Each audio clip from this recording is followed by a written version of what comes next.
Drift velocity आपण पाहिलं drift velocity काय राहते. निगेटिव्ह टर्मिनलकडून पॉझिटिव्ह टर्मिनलकडे इलेक्ट्रॉन्स जे फ्लो होतात त्या फ्लो होणाऱ्या इलेक्ट्रॉन्सची व्हेलॉसिटी म्हणजे काय असते, drift velocity.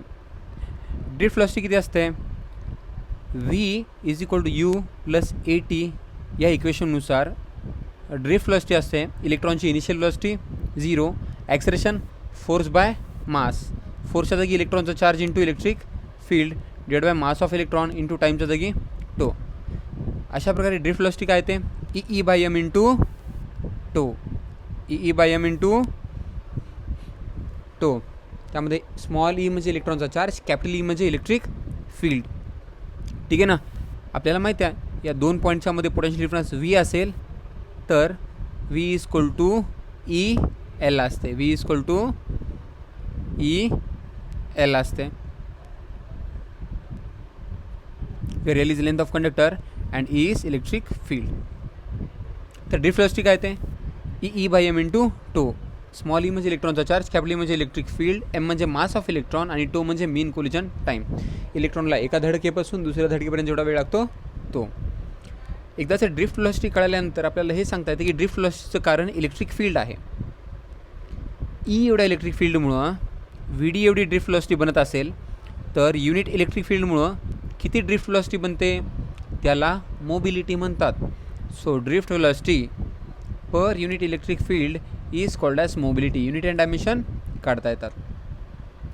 So drift velocity per unit electric field is called as mobility. Mobility is equal to drift velocity divide by electric field. गरज पडली तेव्हा, गरज पडली तिथं आपल्याला काय लिहिता येते, V D is equal to mu into E, V D is equal to mu into E. आता आपल्याला पाहायचं आहे relation between current density, drift velocity and mobility. Current density, drift velocity and mobility. Current density, drift velocity and mobility. आपल्याला एक गोष्ट माहिती आहे की एखादं कंडक्टर असेल तर त्या कंडक्टरचं व्हॉल्यूम कसं काढायचं, एरिया इंटू लेंथ. कंडक्टरचं व्हॉल्यूम एरिया इंटू लेंथ. ठीक आहे ना.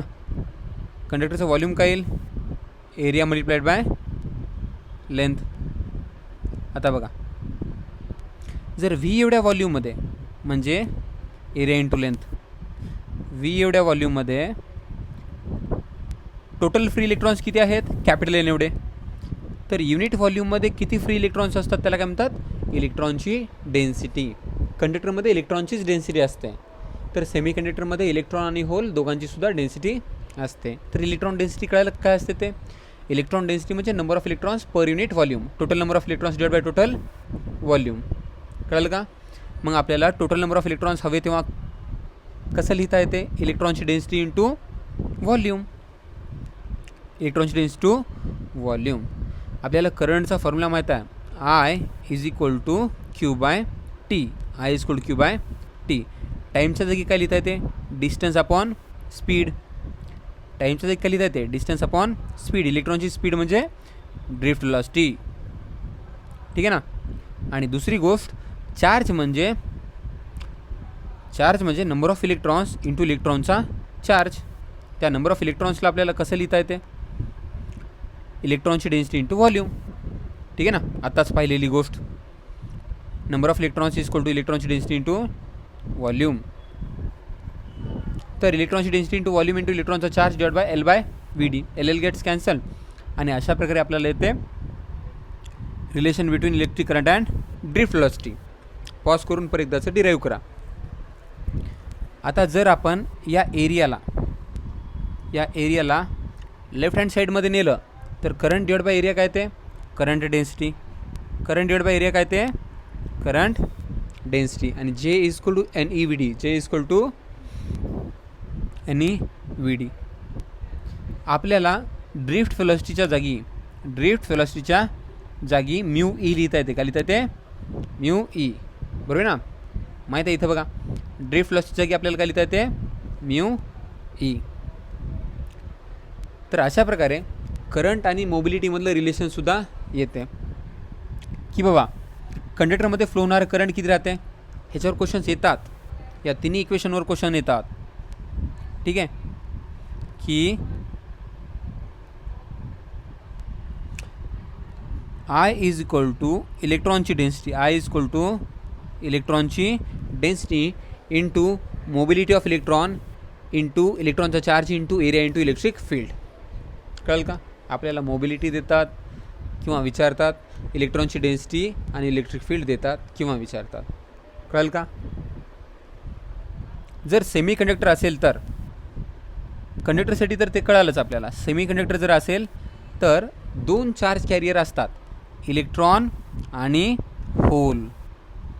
ठीक आहे, होल म्हणजे इलेक्ट्रॉन निघून गेल्यानंतर उरलेली पॉझिटिव्ह जागा. एखाद्या ठिकाणाहून इलेक्ट्रॉन निघून गेला तर तिथं जी जागा उरते त्या जागेमध्ये इलेक्ट्रॉन एवढाच पॉझिटिव्ह चार्ज असतो, त्या जागेला काय म्हणतात? होल. ठीक आहे ना? तर सेमी कंडक्टरमध्ये 2 प्रकारचं करंट असते, एक इलेक्ट्रॉनमुळं बनलेलं करंट आणि एक होलमुळं बनलेलं करंट. तर इलेक्ट्रॉनचं करंट प्लस होलचं करंट बरोबर सेमी कंडक्टरमध्ये फ्लो होणारं करंट. सो आपल्याला लिहिता येते की I is equal to current flowing through a semi conductor, I is equal to इलेक्ट्रॉनवालं करंट प्लस होलवालं करंट, इलेक्ट्रॉनवालं करंट प्लस होलवालं करंट. कळलं ना? आता आपल्याला इलेक्ट्रॉनवालं करंट माहिती आहे, कंडक्टरचा आताच काढलेला फॉर्म्युला.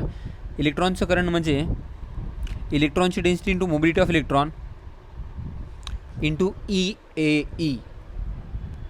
तर होलचं करंट म्हणजे काय असते? होलची density into mobility of hole into EAE. इलेक्ट्रॉनचा आणि होलचा चार्ज सेमच राहते, एरिया कंडक्टरचा सेमच राहते किंवा सेमी कंडक्टरचा एरिया सेमच राहते आणि इलेक्ट्रिक फील्ड सेमच राहते, कॉमन घ्या.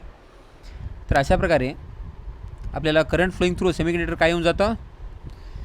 ब्रॅकेटमध्ये electron density into mobility of electron plus hole density into mobility of hole multiplied by इलेक्ट्रॉनचा charge into area into electric field. This is mathematical expression for current flowing through semi conductor.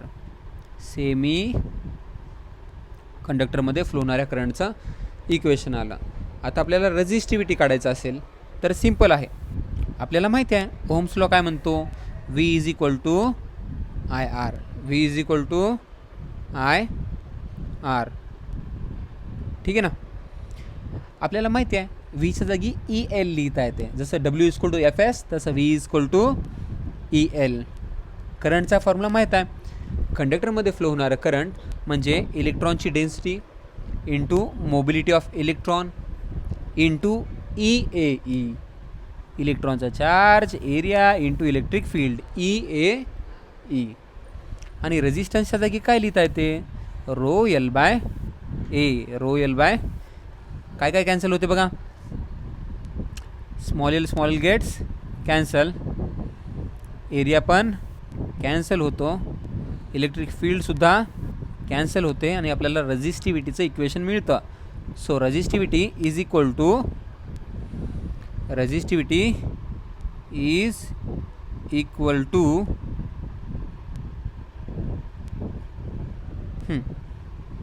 चला ठीक आहे, resistivity is equal to मोबिलिटीच्या जागी काय लिहायचं आपल्याला? इकडं 1 होतं. 1 इज इक्वल टू इलेक्ट्रॉनची डेन्सिटी इंटू मोबिलिटीच्या जागी drift velocity divide by electric field. Drift velocity divide by electric field. बघा रेझिस्टिव्हिटी काय येते? रेझिस्टिव्हिटी रो येते. Rho is equal to 1 divide by इलेक्ट्रॉनची density into mobility of electron into इलेक्ट्रॉनचा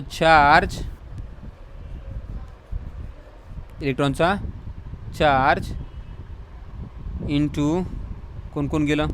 N गेलं, म्यू ई गेलं, ई गेलं, झालं. एवढंच आहे. ठीक आहे, रेझिस्टिव्हिटीचं हे इक्वेशन येऊन जातं आहे. किंवा सोप्या पद्धतीनं म्हणायचं झालं तर आपण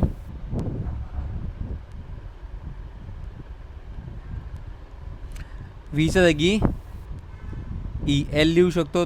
आयच्या जागी करंटचा आणि ड्रिफ्ट व्हेलॉसिटीचं relation I is equal to NeAVD. आणि ड्रिफ्ट व्हेलॉसिटीचा फॉर्म्युला माहिती आहे आपल्याला. ड्रिफ्ट व्हेलॉसिटीचा फॉर्म्युला काय ते आरचा की rho L by A. E L इलेक्ट्रॉनची डेन्सिटी इंटू इलेक्ट्रॉनचा charge into area into drift velocity म्हणजे E by m into tau into rho L by A. हां आता येतं बघा. E gets cancel, A gets cancel, L gets cancel. आणि resistivity, ही resistivity काय ते rho is equal to mass of electron divide by small e e square into n tau. या प्रकारे काढणं सोपं जाते थोडं. ठीक आहे. तर अशा प्रकारे आपण V is equal to I R वरून रेझिस्टिव्हिटीचं एक इक्वेशन काढू शकतो. ज्या रेझिस्टिव्हिटीच्या इक्वेशनमध्ये काय ते mass of electron divide by इलेक्ट्रॉनचा चार्जचा स्क्वेअर इंटू इलेक्ट्रॉनची density into mean collision time. Resistivity rho is equal to m by e square into n tau. Rho is equal to m by e square into n tau where n is electron density and tau is mean collision time. म्हणून आपण म्हणू शकतो की ज्यामध्ये इलेक्ट्रॉनची density जास्त असते त्याची रेझिस्टिव्हिटी कमी असते. म्हणून कंडक्टरची रेझिस्टिव्हिटी सगळ्यात कमी असते कारण कंडक्टरमध्ये फ्री इलेक्ट्रॉन सगळ्यात जास्त असतात. तर टो म्हणजे मीन कोलिजन टाईम. मीन कोलिजन टाईम म्हणजे काय असते इलेक्ट्रॉन मूव्ह होत्या वेळेस दोन कोलिजन्समध्ये ॲव्हरेज किती टाईम लागतो त्याला काय म्हणतात मीन कोलिजन टाईम. ज्याचं मीन कोलिजन टाईम जास्त असते म्हणजे पटकन धडक बसत नाही त्याची रेझिस्टिव्हिटी कशी असते कमी. कंडक्टरमध्ये इलेक्ट्रॉनच्या पटपट धडका बसत नाही. चांगल्या कंडक्टरमध्ये इलेक्ट्रॉनला पटपट धडका बसत नाहीत. तर आपण रेझिस्टिव्हिटीचा हा फॉर्म्युला बनवल्यानंतर ठीक आहे ना की resistivity is equal to mass of electron divide by इलेक्ट्रॉनचा चार्जचा स्क्वेअर इंटू एन टो बनवल्यानंतर त्याचं जर रेसिप्रोकल घेतलं तर कंडक्टिव्हिटी येऊन जाते आणि रेझिस्टन्स आणि कंडक्टन्ससुद्धा काढता येते. कामाची गोष्ट की बाबा टेम्परेचर जर वाढवलं आपण कंडक्टर आणि सेमीकंडक्टर जर आपण कंडक्टर आणि सेमीकंडक्टरचं टेम्परेचर जर वाढवलं तर काय होते बघा. कंडक्टरमध्ये टेम्परेचर वाढवल्यानंतर ॲटमचं मोशन वाढते. ॲटमची मोशन वाढल्यानंतर मूव्ह होणाऱ्या इलेक्ट्रॉनच्या धडका पटपट बसतात. पटपट धडका बसल्यानंतर धडक बसायला टाईम कमी लागतो आणि टो कमी होतो. काय होतो टो कमी होतो. जर आपण टेम्परेचर वाढवल्या तर मीन कोलिजन टाईम काय होते कमी होते. मीन कोलिजन टाईम कमी झाला की रेझिस्टिव्हिटी वाढते. अशा प्रकारे कंडक्टरचं टेम्परेचर वाढलं तर रेझिस्टिव्हिटी वाढते. कॉपरला आपण जर गरम केलं तर कॉपरची रेझिस्टिव्हिटी काय होते वाढते अँड व्हाईस वर्सा. पण सेमीकंडक्टर आणि इन्सुलेटरमध्ये काय होते सेमीकंडक्टर आणि इन्सुलेटरमध्ये काहीतरी वेगळंच होते. फॉर एक्झाम्पल सेमीकंडक्टर आणि इन्सुलेटरमध्ये जर आपण टेम्परेचर वाढवलं तर इलेक्ट्रॉनची डेन्सिटी वाढते. काय वाढते इलेक्ट्रॉनची डेन्सिटी वाढते. Number of electrons per unit volume वाढतात. कारण सेमीकंडक्टर जेव्हा गरम होतं तेव्हा स्वतःच्या इलेक्ट्रॉनला फ्री सोडून देतं की बाबा जा इलेक्ट्रिसिटी कंडक्ट कर. म्हणून जर आपण सेमीकंडक्टरचं टेम्परेचर वाढवायलो तर त्याचे number of electrons per unit volume म्हणजे इलेक्ट्रॉन डेन्सिटी वाढते. आणि एकदाची इलेक्ट्रॉन डेन्सिटी वाढली की रेझिस्टिव्हिटी काय होते कमी होते. तर ज्या प्रकारे कंडक्टरची रेझिस्टिव्हिटी वाढते त्या प्रकारे सेमीकंडक्टरची रेझिस्टिव्हिटी काय होते कमी होते. टेम्परेचर वाढवल्यानंतर सेमीकंडक्टरची रेझिस्टिव्हिटी कमी होते. सो जर आपण ग्राफ पाहिला की resistivity versus temperature graph for conductor जर पाहिला तर जसं टेम्परेचर वाढलं तसं रेझिस्टिव्हिटी वाढते. पण या उलट सेमीकंडक्टरमध्ये जसं सिलिकॉन जर्मेनियम यामध्ये जर आपण टेम्परेचर वाढवलं तर रेझिस्टिव्हिटी वाढत नाही तर उलट कमी होते. काय होते कमी होते. टेम्परेचर वाढवलं तर रेझिस्टिव्हिटी कमी व्हायली. पण एक इम्पॉर्टंट पॉईंट आहे मेटल ॲलॉईज ठीक आहे ना. जसं टंगस्टन झालं जे आपण बल्बमध्ये यूज करता, नायक्रोम वायर झालं जसं आपण हीटर गीझरमध्ये यूज करता. त्यांच्यामध्ये स्पेशालिटी राहते. जर आपण टेम्परेचर वाढवलं तर रेझिस्टिव्हिटी जास्त वाढत नाही, जास्त वाढत नाही, वाढते पण जास्त वाढत नाही. जर आपण टेम्परेचर वाढवलं तर रेझिस्टिव्हिटी जास्त वाढत नाही. म्हणजे जर आपण टेम्परेचर वाढवलं तर रेझिस्टिव्हिटी INCREASS इन्क्रीजेस व्हेरी लेस, खूप कमी वाढते, जास्त वाढत नाही. समजलं ना? हे बघा, जास्त स्लोप नाही आहे, थोडंसं वाढते बघा. हे झाल्यानंतर आपण पाहूया ओहमिक आणि non ohmic conductor. Ohmic and non ohmic conductor. The conductor that follows Ohm's law are called as ohmic conductor and those conductor which do not follow Ohm's law are called as non-ohmic conductor. असे conductor जे ohms law follow करतात त्यांना ohmic conductor म्हणायचं आणि असे conductor जे ohms law follow करत नाहीत त्यांना नॉन ओहमिक कंडक्टर म्हणायचं. Conductor that follows Ohm's law are called as ohmic conductor and the conductor that do not follow Ohm's law are called as non-ohmic conductor. Ohmic कंडक्टरमध्ये काय होते? Ohmic कंडक्टरमध्ये V is directional to I और I is directional to V follow होते. म्हणजे VI graph कसा आहे तो स्ट्रेट लाईन येतो थोडक्यात. बिकॉज वी नो, आपल्याला माहीत आहे की current flowing through the conductor is directional to potential difference applied. VIचा ग्राफ कसा येतो? स्ट्रेट लाईन येतो. VIचा ग्राफ कसा येतो? स्ट्रेट लाईन येतो. आणि या ग्राफचा स्लोप काय येतो? रेजिस्टन्स येतो. काय तो? कॉन्स्टंट. बरोबर आहे ना? व्हीला ऑपोजिट समजायचं आणि आयला ॲडजस्ट समजायचं. ऑपोजिट बाय ॲडजस्ट म्हणजे tan theta. V by i काय ते आर येते ना, तो VI ग्राफचा स्लोप काय तो? रेजिस्टन्स येतो. काय तो? हां, जर 30 डिग्री अँगल दिला असला तर रेजिस्टन्स 1/√3 बिकॉज टॅन 30 1/√3. बरोबर ना?